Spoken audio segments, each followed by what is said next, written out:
tea party. There was a table set out under a tree in front of the house, and the March Hare and the Hatter were having tea at it. A Dormouse was sitting between them, fast asleep, and the other two were using it as a cushion, resting their elbows on it and talking over its head. Very uncomfortable for the Dormouse, thought Alice, only as it's asleep, I suppose it doesn't mind. The table was a large one, but the three all crowded together in one corner of it. "No room, no room," they cried out when they saw Alice coming. "There's plenty of room," said Alice indignantly, and she sat down in a large armchair at one end of the table. "Have some wine," the March Hare said in an encouraging tone. Alice looked around the table, but there was nothing on it but tea. "I don't see any wine," she remarked. "There isn't any," said the March Hare. "Then it wasn't very civil of you to offer it," said Alice angrily. "It wasn't very civil of you to sit down without being invited," said the March Hare. "I didn't know it was your table," said Alice. "It's laid for a great many more than three." "Your hair wants cutting," said the Hatter. He had been looking at Alice for some time with great curiosity, and this was his first speech. "You should learn not to make personal remarks," Alice said with some severity. "It's very rude." The Hatter opened his eyes very wide on hearing this, but all he said was, "Why is a raven like a writing desk?" "Come, we shall have some fun now," thought Alice. "I'm glad they've begun asking riddles. I believe I can guess that," she added aloud. "Do you mean that you think you can find out the answer to it?" said the March Hare. "Exactly so," said Alice. "Then you should say what you mean," the March Hare went on. "I do," Alice hastily replied. At least I mean what I say. That's the same thing, you know." "Not the same thing a bit," said the Hatter. "Why, you might just as well say, 'I see what I eat' is the same thing as 'I eat what I see.'" "You might just as well say," added the March Hare, "that 'I like what I get' is the same thing as 'I get what I like.'" "You might as well say," added the Dormouse, who seemed to be talking in its sleep, "that 'I breathe when I sleep' is the same thing as 'I sleep when I breathe.'" "It is the same thing with you," said the Hatter, and here the conversation dropped, and the party sat silent for a minute, while Alice thought over all she could remember about ravens and writing desks, which wasn't much. The Hatter was the first to break the silence. "What day of the month is it?" he said, turning to Alice. He had taken his watch out of his pocket and was looking at it uneasily, shaking it every now and then and holding it to his ear. Alice considered a little and said, "The 4th. "2 days wrong," sighed the Hatter. "I told you butter wouldn't suit the works," he added, looking angrily at the March Hare. "It was the best butter," the March Hare meekly replied. "Yes, but some crumbs must have got in as well," the Hatter grumbled. "You shouldn't have put it in the bread knife." The March Hare took the watch and looked at it gloomily. Then he dipped it into his cup of tea and looked at it again, but he could think of nothing better to say than his first remark. "It was the best butter, you know." Alice had been looking over his shoulder with some curiosity. "What a funny watch," she remarked. "It tells the day of the month, and it doesn't tell what o'clock it is." "Why should it?" muttered the Hatter. "Does your watch tell you what year it is?" "Of course not," Alice replied very readily, "but that's because it stays the same year for such a long time together." "Which is just the case with mine," said the Hatter. Alice felt dreadfully puzzled. The Hatter's remark seemed to her to have no sort of meaning in it, and yet it was certainly English. "I don't quite understand you," she said, as politely as she could.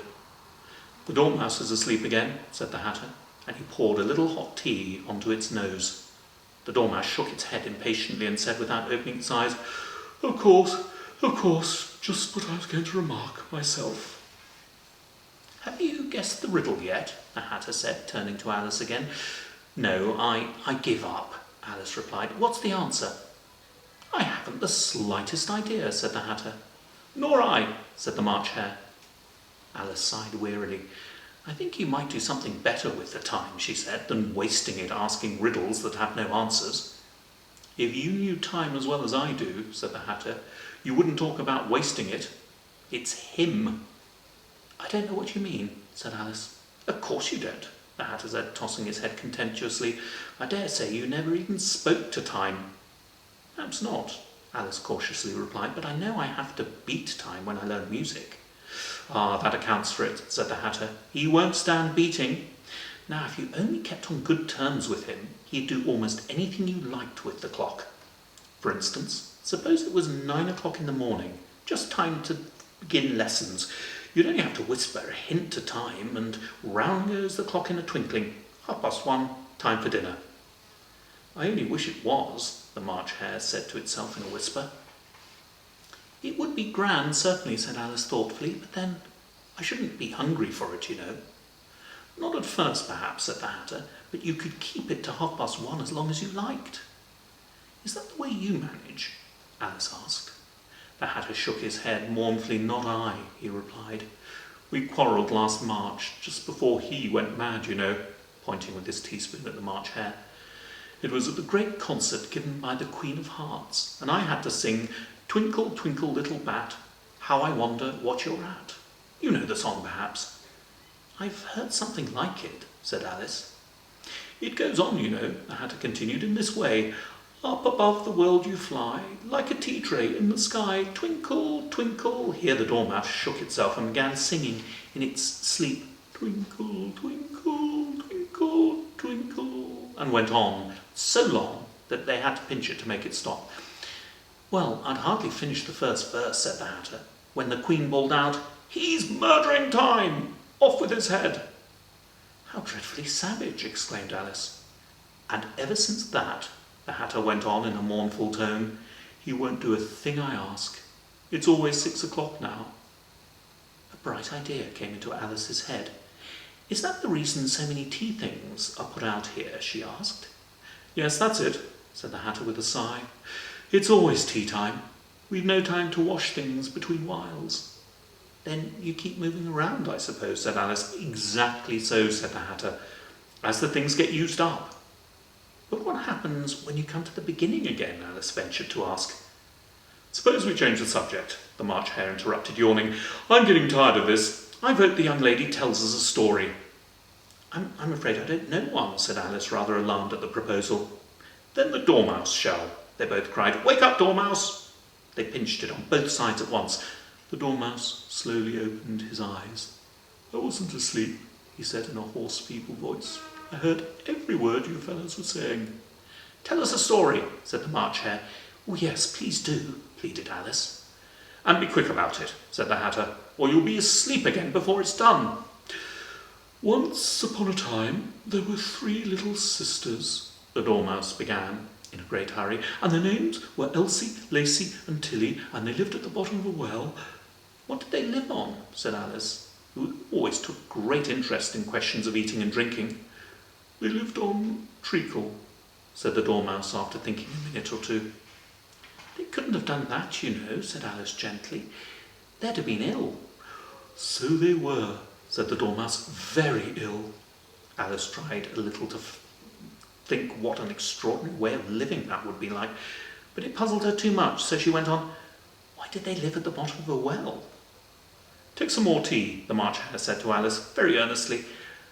I've had nothing yet, Alice replied in an offended tone, so I can't take any more.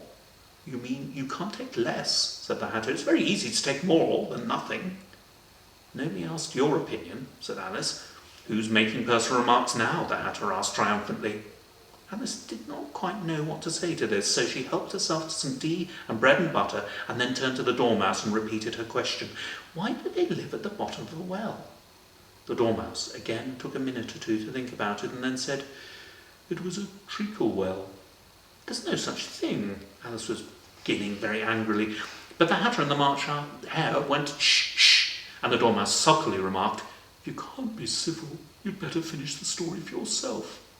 No, please go on, said Alice very humbly. I won't interrupt again. I dare say there may be one. One indeed, the Dormouse said indignantly. However, he consented to go on. And so these 3 little sisters, they were learning to draw, you know. What did they draw?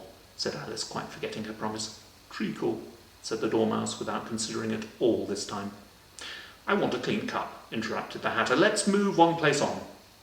He moved on as he spoke, and the Dormouse followed him. The March Hare moved into the Dormouse's place, and Alice rather unwillingly took the place of the March Hare. The Hatter was the only one who got any advantage from the change, and Alice was a good deal worse off than before, as the March Hare just upset a milk jug onto his plate. Alice did not wish to offend the Dormouse again, so she began very cautiously. "But I don't understand. Where did they draw the treacle from?" "You can draw water out of a water well," said the Hatter. "So I should think you can draw treacle out of a treacle well. Eh, stupid?" "But they were in the well," Alice said to the Dormouse, not choosing to notice this last remark.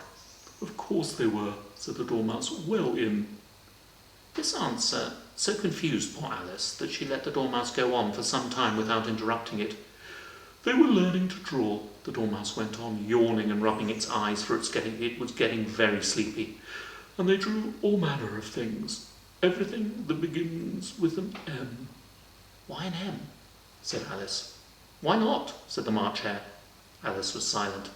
The Dormouse had closed its eyes by this time and was going off into a doze, but on being pinched by the Hatter it woke up again with a little shriek and went on, "And that begins with an M, such as mousetraps and the moon and memory and muchness. You know, you say things are much of a muchness. Did you ever see such a thing as a drawing of a muchness?"